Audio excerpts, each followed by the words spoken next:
Hey, my name is Belinda Dubston, and here we are again at our weekly I Ching overview, this time for the week commencing the 21st of August, 2023.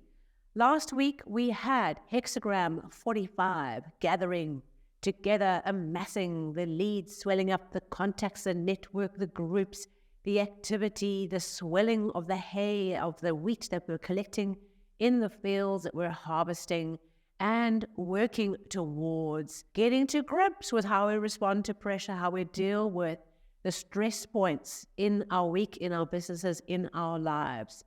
So as we cast our minds back to last week, think about, where were you gathering and amassing contacts, leads, opportunities? Where were things swelling up and bringing in return and harvest and connections and people, resources? Where did you need to gather them together? Focus on the group, how we worked with bringing in that harvest and how we dealt with pressure in our lives. And it always amazes me as we work with the I Ching how these hexagrams manifest in very interesting and fascinating ways. And that's why I think, we work with these hexagrams in a way of being open, letting insight come once we've got in our minds those hexagram flows that are influencing us all for the week.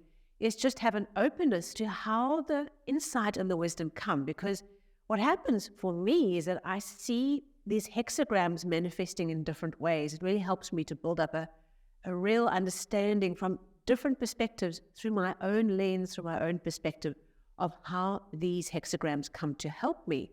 And I found last week that what came to my awareness was where the pressure and stress points were, with an ability to gather together and scale up what it is I'm trying to do from a business point of view.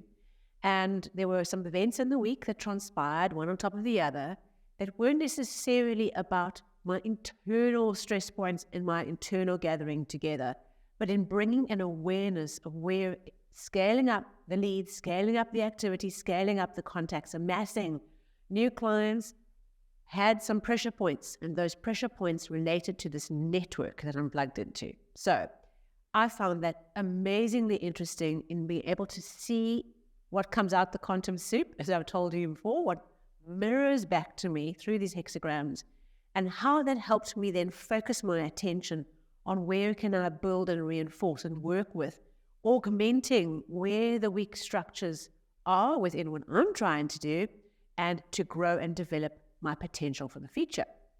So I would just suggest that as you work with reflecting back from week to week on these hexagrams, just stay open to how the hexagrams come to almost focus our attention and put a little spotlight on a particular area where something is needing some work, okay? And if we see it as not necessarily that we are churning through these big life processes every week with these hexagrams, but merely they come to go and say, where do we put our attention? Because remember, when we ask these questions every week, we ask the same question: what should I focus on? That's what I ask every single time when I cast the coins for the weekly or the monthly overviews. What should we as I Ching Cafe followers, as a community, focus on for this month? Focus on for this week, okay? It's a spotlight. And what it does, it helps us to zoom and lock our attention into a particular thing that's needing a little bit of care. Okay, and that might help you in working with the hexagrams, see how they unfold for you. Okay, so this week, let's get into what the I Ching is asking us to focus on. Okay, our first hexagram for this week is hexagram 19, approach. Okay, this is a very interesting hexagram, aren't they all?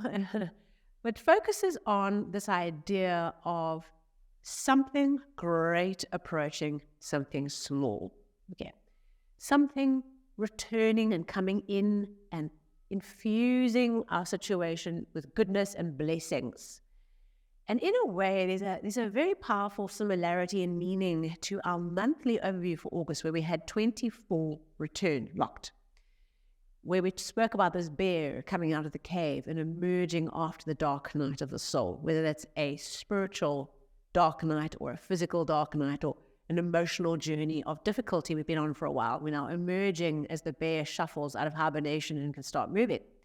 Now, this hexagram approach is also the approach of spring.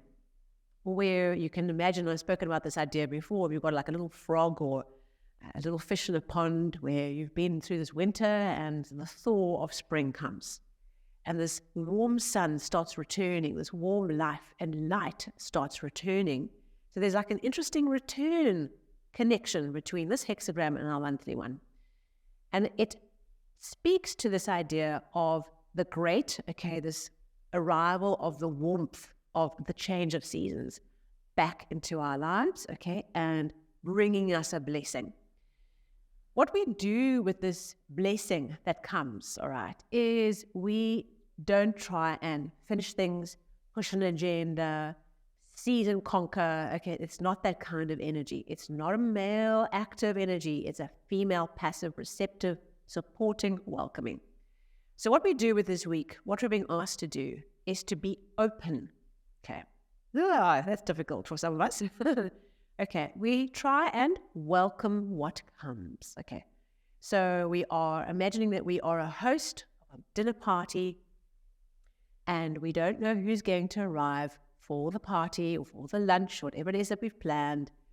We just open and embrace the idea that whoever's supposed to be there is supposed to be there. And what tends to happen when we have that frame of mind is that magic happens. We get the guest that arrives we didn't expect, we hadn't planned for, who perhaps wasn't even on the list. It's a friend of a friend. And what comes is a blessing by that person arriving and coming to the luncheon or the dinner party, whatever it is. So that's the picture I want to create for us this week, that there's an energy coming. There's an energy that is around us that is bringing a blessing. And as we work with it, all we have to do is we have to open the door to the home and say, come in, be at home, be my guest, be at home as I am at home.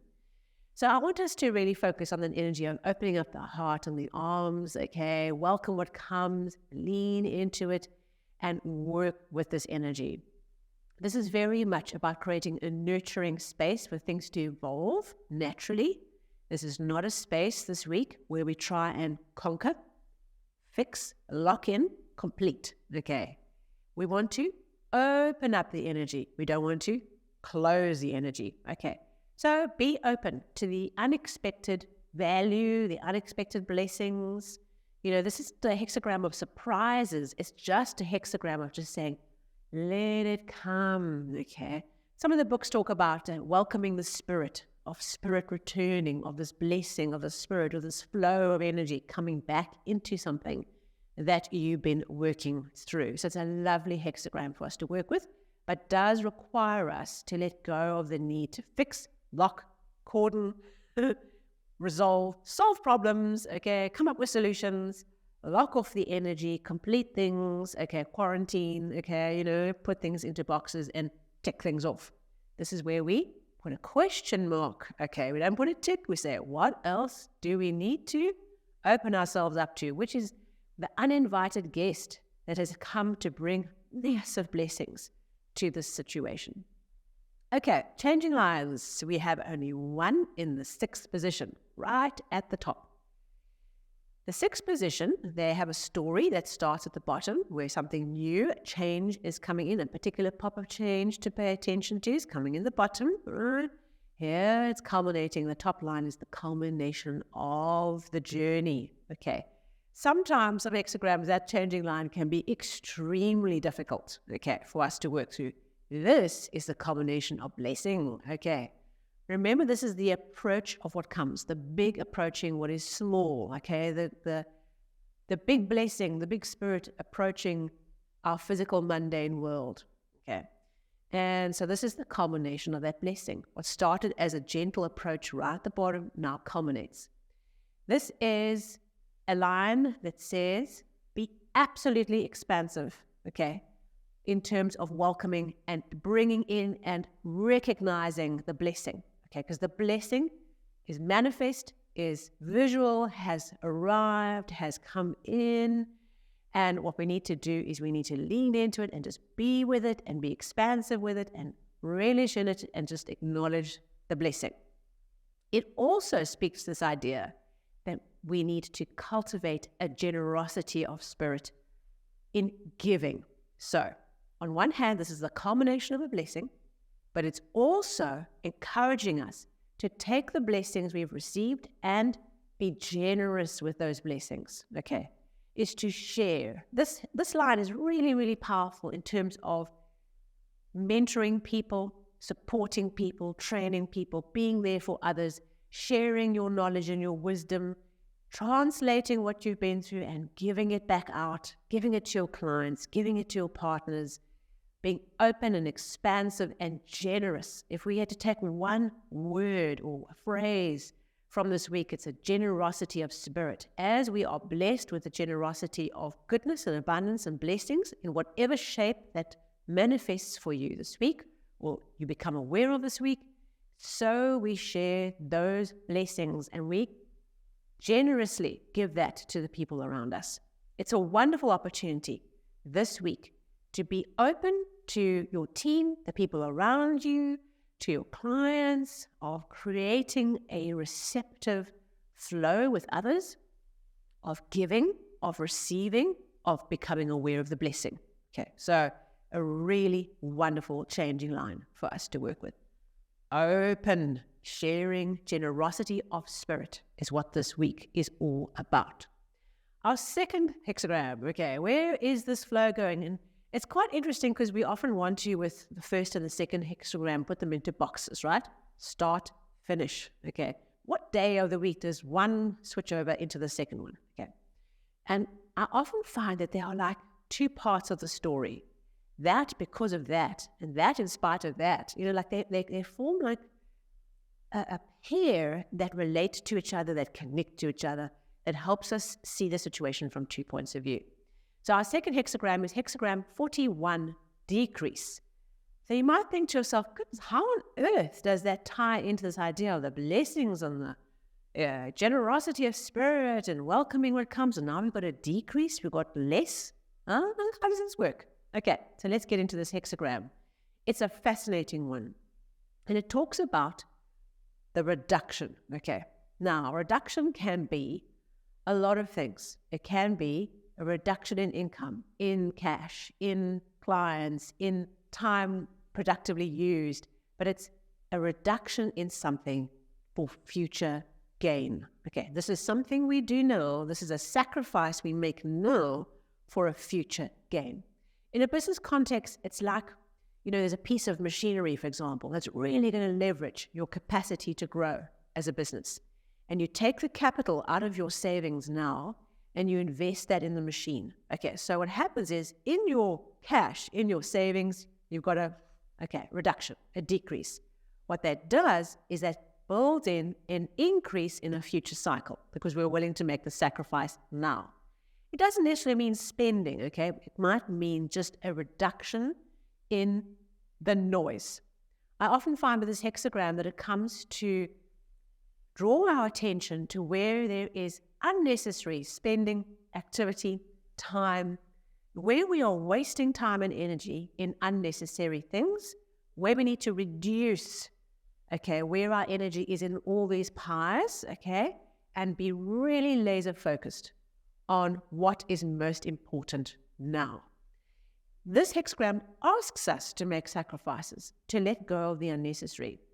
And the great place to start is to look at where we spend money. Okay, this is not a week where we start ramping up our spending. This is a time where we cut back, we re-look at what's being spent, we get very, very focused on tightening the belts and being really conscious of where our cash is going from a business point of view, from a personal point of view. But it's also about letting go of the unnecessary tendrils of energy that are using up our life force. Okay. I had an interesting dream last night, and I thought, wow, this dream speaks so directly to this hexagram that I wanted to share with you. And maybe I had a dream about this hexagram ahead of doing this episode.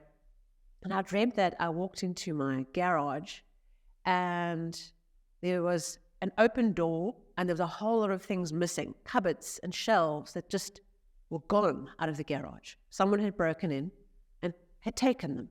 And I was scratching my head and thinking, what was there? What did I actually lose? The sense of loss and the sense of invasion that comes with that. But also like trying to work out what exactly has been taken. Is there something valuable? What is there? And then a day later, we didn't fix the door in the dream. And we come back and there's another whole chunk of things that are gone. And now the garage looks really quite empty, but I still can't figure out what it is that I've lost. Okay. That might speak to some deep psychological process I'm going through, who knows.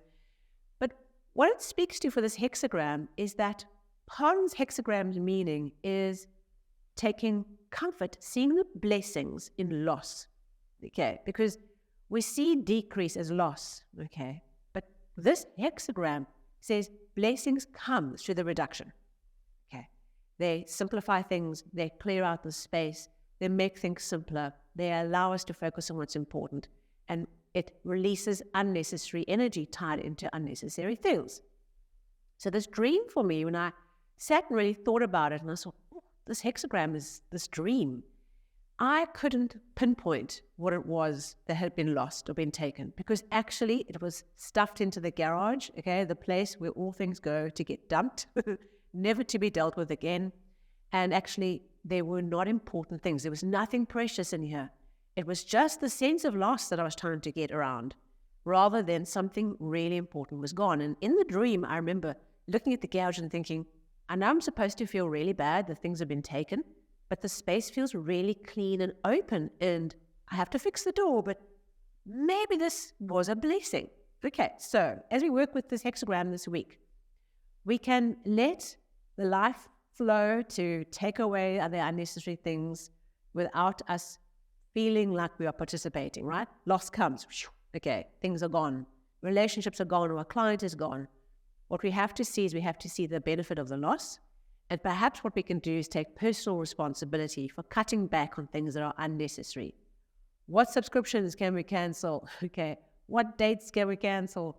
What social events or whatever it is that's taking up too much of your time and attention, just put them down. This week, we're being shown, that spotlight is being shone onto where there are unnecessary costs, expenditure, time, and potentially even relationships, connections, clients, suppliers, partners, whatever it is. There's something here where the loss is a blessing, and we have to work with it in the best way we can. See it as the blessing that it is. So as that approach comes, all right, hexagram 19 approach comes to bring us the spirit coming back in, the blessing coming back in. There's a beautiful changing line. It really encourages us to give as we receive, okay, expand and be generous of spirit to others as we receive the blessing, and to focus on putting down the things that are unnecessary, accepting the loss, okay, taking personal responsibility for putting down things that take us away from what's really important at this time. Thank you so much. Please like and share if this was meaningful to you. They really do help. If you hit the like button, it really does. And of course, if you're new to the channel or the podcast, hit the subscribe button and the bell and the follow button if you're on the podcast version. And I look forward to seeing you very soon at our last full weekly overview for August. Thank you so much, and I'll see you soon.